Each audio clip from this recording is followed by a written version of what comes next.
Hey everyone, my name is Thomas Myrick, and this is my presentation for a game called Kinship Path. It's a squad-based RPG game with 3D shooter combat elements. The main distinction from other RPGs is that it actually has no explicit experience levels.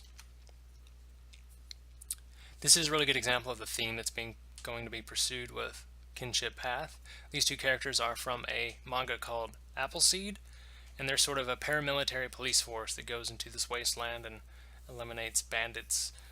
They're kind of mercenaries, but they're peaceful, like they're law-abiding. They're very close-knit, and they depend on each other during combat.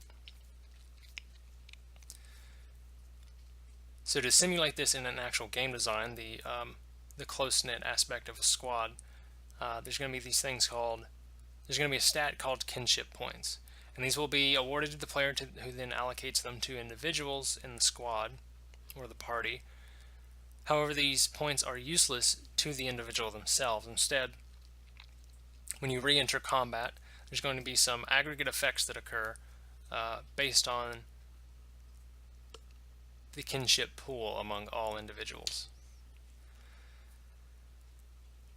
The story characters are going to be pretty immutable, and these are going to be drawn from your character roster that you then put into combat situations.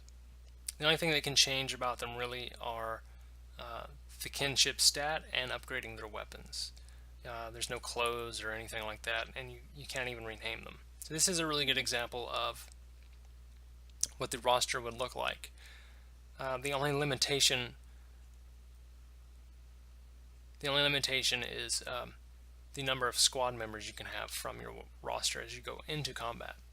So a combat area is going to be one type of play area, but there's also going to be a lobby. The lobby is where the player does sort of managerial things, like buy consumables, manage their party, talk to NPCs to get game tips. And as you can see from this example from Phantasy Star Portable, there's not a whole lot to it. There's some character portraits that are not animated. There's a dialog box and a 3D background. In fact, if things were going to be even more simplified, the character is not even going to navigate this 3D area. In effect, the lobby is a glorified menu system. But when they do enter combat, it also is going to be pretty simplified. They're going to navigate in a 3D area, unlike the lobby.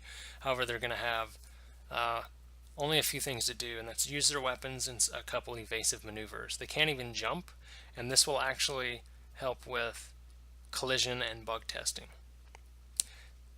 Since we want a static roster, we need very forgiving deaths, and it's actually going to be a fainting system where players don't die, they don't get removed from the roster. So long as you finish the combat area, you're good. There's no penalties. The mission goals in these areas are going to be pretty simple too. Eliminate all the monsters or enemies, or maybe pick up an item and return it to base.